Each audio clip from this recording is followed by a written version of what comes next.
Okay, so everybody's had a couple of days to digest the federal budget 2025. All this comments about intergenerational investing. Um, the so called Invest for Our Future budget, they use that word investment over 50 times.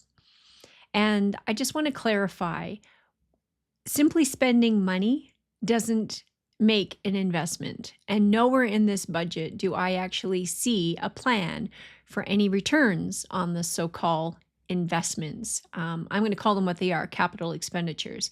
But I want to break this down a little bit for everybody. And the reality is this is word salad, what we saw here in this budget, and it is very deceptive. So an investment, let's get this straight right from the get-go, it's a commitment. It's a commitment of capital, it's a commitment of time, resources today, with the expectation that you might have a return of profit in the future. And with the expectation of that return or profit, it means that you're going to actually take some personal risk. It requires discipline. It's accountable for its own results. And there is a timeline, in which case you expect to receive that return. So when you invest, typically you are investing and risking your own capital, right? And it is a contribution that you make of your money, your assets, your time. And there is, in this particular instance, what I'm going to ask you, what is it that the government is actually investing? So without an outlay of capital risk, there is no real investment. If it fails, you pay the price for it if it's your investment. When the government invests, it risks your capital and it takes no risk. It assumes no risk whatsoever, and it is not an investment. And what was revealed in this budget is simply expenditures, not investments. And if it fails, guess who pays? You and I, the taxpayer. I am a student of Thomas Sowell, of Frederick Bastiat, Hayek, Milton Friedman. These are the kind of economists, philosophers that I like to follow. And he wrote a book called What is Seen and What is Not Seen, Frederick Bastiat. And he warned about this kind of budget, which is an illusion, about 175 years ago. And so not much has changed, right? He said that what is seen are the public works, the photo ops, the ribbon cutting. What is not seen are the taxes and the opportunities destroyed to fund them. This budget is exactly that. It is nothing more than an illusion. You will be sure to see lots of photo ops and lots of fanfare in the next 5 years. So be sure to smile for the cameras, everyone.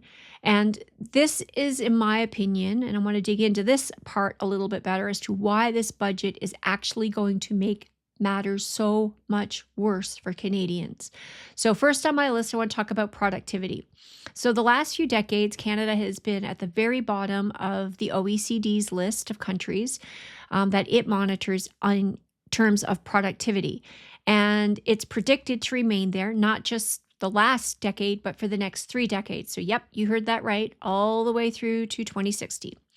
The Bank of Canada has issued multiple warnings of productivity crisis in Canada and has implicitly stated that the struggles we're dealing with today are structural. So what does that mean?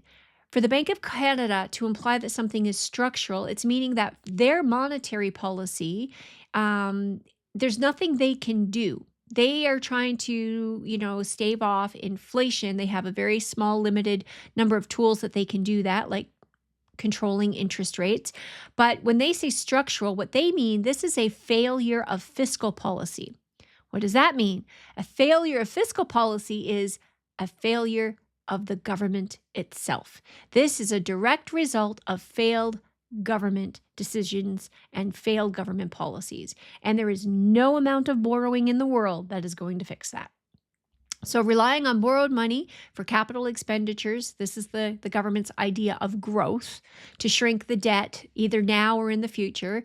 Noting we are in such a tremendously weak economy is not only irrational, in my opinion, it's absolutely delusional. The solution?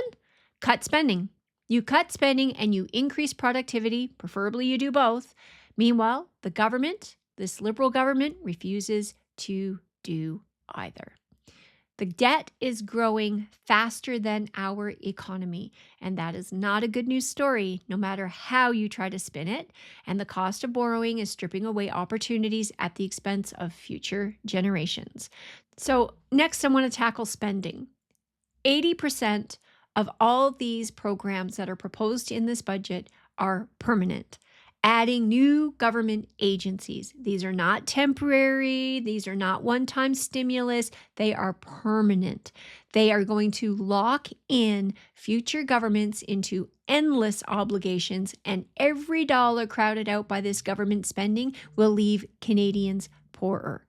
Interest rates, the Bank of Canada has been trying its best to manage interest rates. This is monetary policy, right? The use of interest rates. But Ottawa's deficits will only push rates higher, and it will jeopardize the entire stability of the financial system, including credit ratings and currency values. What's the recent valuation of the Canadian dollar today? Public sector debt, the interest on that debt, both federal and provincial combined, now exceeds $90 billion annually. Even if rates were to continue to hold, refinancing the cost of that older debt, which was at lower rates, is going to do nothing but push interest cost rates higher in the future. So this means that your mortgage, your credit line, your business loan, all of that is becoming more expensive. Business investment. This is one thing that they wanted to tout. Oh, we're bringing business investment back to Canada. Let's talk about why business investment left Canada to begin with. Investors are leaving Canada. They have been fleeing for a decade. This budget claims that it's going to attract more business investment back, and it is the Liberal government themselves that has seen foreign investment in Canada fall over 30% since 2018. Why? Because markets do not trust endless deficits with no plan to balance. Remember, it was always, there was lots of talk of balancing a budget, but there's no plan here to come anywhere near a balanced budget. And money hates unpredictability, and it hates instability. And I'll tell you another thing, 317 new government policies in the last few years. That kind of regulatory overburden that costs businesses time and money, that does not attract business investment. Money flows where it is welcome, and it flows to the place where it is least resisted, and it has the greatest chance of success. And so business investment leaving Canada, that should speak volumes, and that is not going to change as a result of this budget. This cost has been to the tune of billions of dollars of stranded investment policies that this Liberal government has made. We have reduced our export revenues. We have shuttered in projects, especially oil and gas. There was not a single mention of oil and gas in that budget that was released, not a single mention. And so all that money, all it does is it picks up and it moves to other countries and it parks itself there. So with a weak currency, we have higher taxes, we have political interference. Canada is losing massive capital, especially to the United States. So GDP per capita, this is the standard by which we use to measure the quality of living of its citizens. And it has been declining in Canada for a decade. Canadians are being left behind. Mark Carney has warned himself that there will have to be sacrifices made with him in charge, and we're going to see those sacrifices sooner than later. I want to talk about demographics here for a moment, because this is a huge, huge problem for Canada, and it's one that this Liberal government obviously hasn't even acknowledged, let alone planned for. So Canada has an aging population, and instead of acknowledging that and the headwinds that this is going to create, this government basically is acting like it doesn't exist. And we all know what's coming, right? Higher healthcare costs, rising pension obligations, and fewer workers, right, in order to pay for it all. That is not a political talking point. That is just reality, and that is the math. And yet, rather than prepare for this reality, Ottawa has piled on new debt, $78.3 billion deficit at a time when we know our operational costs are about to explode in the very near future. So we're prioritizing short-term politics here over long-term fiscal responsibility, and the numbers don't lie. So the OECD, again, they had already issued a warning. Unless age-related spending pressures are offset, Canada's public debt will begin rising again, even after temporary fiscal improvements. So in other words, we're not solving the problem here, they're compounding it. Fewer workers means fewer taxpayers. Fewer taxpayers means less revenue. And at the same time, the bills keep rising. So more seniors means more strain on the healthcare, more pensions, and fewer people in the private sector to fund it all. So this is why productivity is so incredibly important. And the government does not produce value. It is not productive. And this is not a future problem. It is already here. It is just simply going to accelerate more and more over the decades. Responsible government here, they would have prepared. It would control spending, it would pay down debt, it would rebuild capacity in the private sector, which is the productive economy, before this demographic wave hit the hardest. But instead, nope, this budget expands permanent spending, adds new entitlements, new government agencies, and borrows against a shrinking workforce, which is going to be expected to pay for it all. It is not fiscal management. This is an embarrassment, and it is actually fiscal negligence. The budget is irresponsible. It ignores the most predictable crisis in our history, that of an aging population with fewer workers to pay for, an ever-expanding, more centralized planning government. You cannot borrow your way out of this, and we cannot tax our way to success. So this is just not bad economics. This is, in my opinion, a complete betrayal of the next generation who already feel abandoned and as if there is no hope. And it doesn't stop there. Ottawa has redefined the words investment and fiscal anchor. If the numbers don't fit the politics, then they just simply change the definition. This is linguistic gymnastics, the oldest trick in the political playbook. And if that sounds familiar, it should, because remember 2020 when words started getting redefined to suit the narrative of the day? Well, it's happening again, only this time it's your economy they're rewriting. And the spin doesn't stop there. The decision was made to separate operating expenses from capital expenditures, as if redefining categories somehow changes the math. This is not transparency, it's political theater, a narrative designed to obscure the true size of government and hide the real deficit. This is nothing but creative accounting, and splitting ledgers do not split reality. They tell you that this is transparency, this is fiscal innovation. This has all been done before, and all it does is mask the true cost of spending so Canadians never see how deep the hole actually goes. Again, not transparency. This is spin, and it is the worst kind of spin. It is manipulative, it is misleading, and it is dishonest. Debt is debt. Regardless of the label you care to put on it, separating accounts does nothing to change how much Canada owes and how much interest taxpayers must pay. It is political framing to make bad government decisions sound more applicable to the public and to make deficits look smaller than they actually are. Canada has a spending problem. This Liberal government has a massive spending problem. And at the heart of all of this is one of the biggest myths in politics, that somehow every dollar the government spends adds more to the GDP. Governments do not create wealth.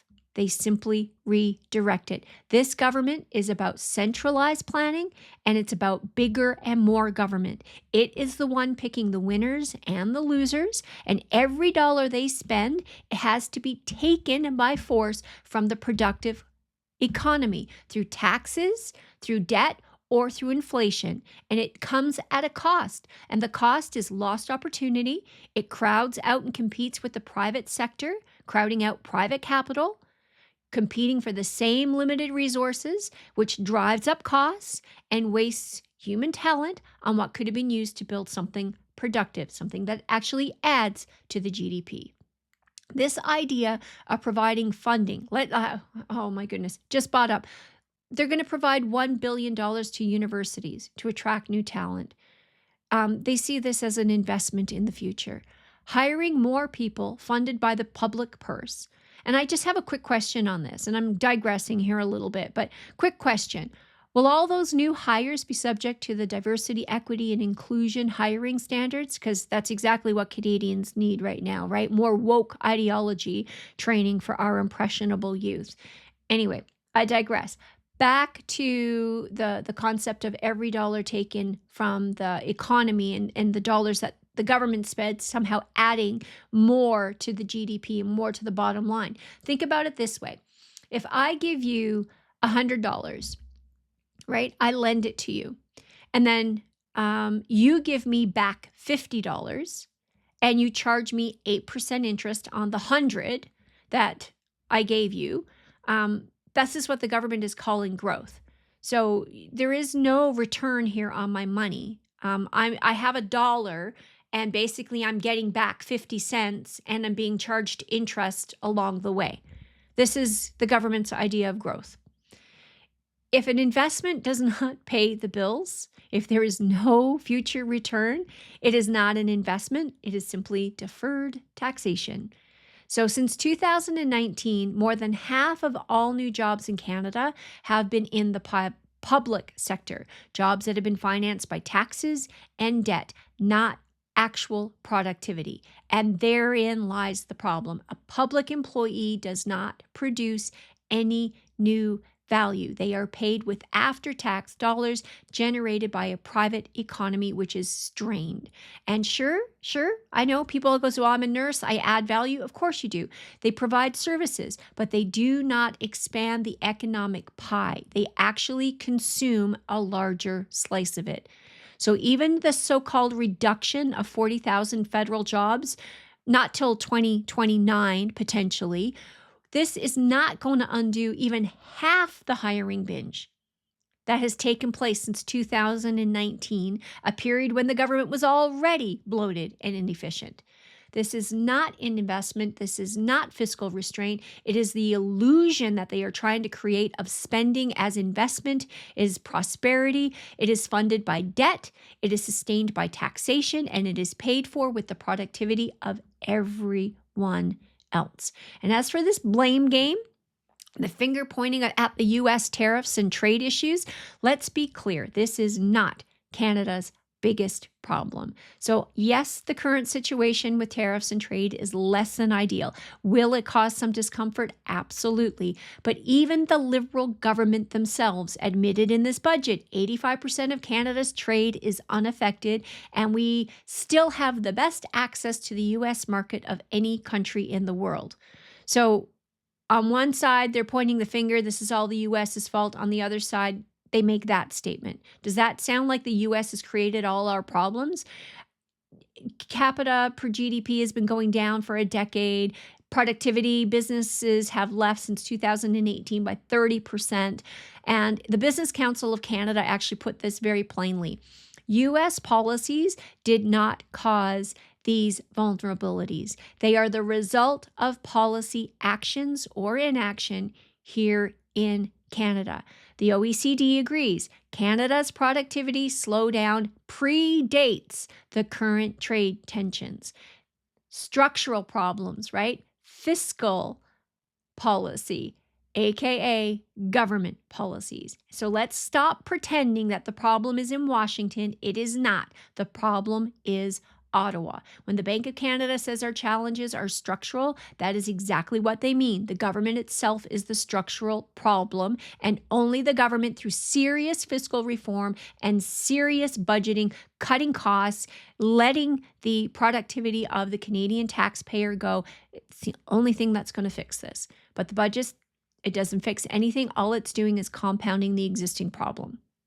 This is not investment in Canada's future. It is mortgaging of an economy already on life support, in my opinion. There are no corrective measures. There are no reforms. There is no accountability, and just more of what has already caused the damage in the first place. It's like treating mercury poisoning with more mercury and somehow expecting the patient to get better. So without any real reform, without honest accounting, Canadians can expect only more of the following outcome: higher taxes, weaker services, and higher inflation. Does that sound like we're addressing the affordability issues that we have in this country? Absolutely not.